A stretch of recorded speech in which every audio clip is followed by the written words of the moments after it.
it's Chelsea Jerusalem. I guess it's time for another real estate update video. Today the topic is, what is escrow? Escrow is a part of every real estate transaction, and a lot of times people don't know that they're a party to the transaction until after they show up. And so they're like, who is this person calling me? Why do they want to know all this information? So escrow is actually, their role is to execute the purchase and sale agreement. So the purchase and sale contract is actually basically instruction to the escrow officer on what the escrow officer needs to do in order to sell and buy the property. So it tells them how to transfer funds, transfer money, make sure this person is legitimately a person. So they do an identity affidavit to make sure that everybody in the contract is a valid individual. They make sure the funds are valid funds, and then they make sure that title gets properly transferred at the time of closing. They're also the people that will oftentimes hold your earnest money deposit, so that'll oftentimes be held with the escrow officer's company.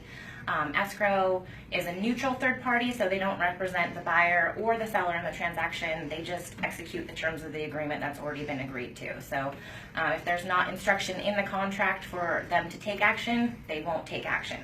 They only do what the contract tells them to do. Let's see. Oh, they'll also be the people that meet you when you sign at closing, either them or they'll send out a third-party notary, but they're the ones that make sure all the documents, the loan documents are signed properly and everything's signed properly and notarized and all that good stuff. Nick, anything else on escrow I should be talking about?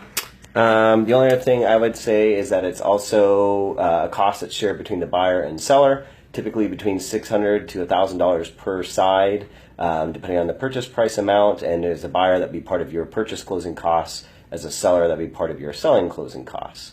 I think other than that, though, you nailed it. So. All right, yes, they do need to get paid to do the job that they do, so it's a good point. So any other questions you have on escrow or just how to buy or sell a house, you always know how to get a hold of us. You can private message me, Chelsea with the Jerusalem's Happy Home Team.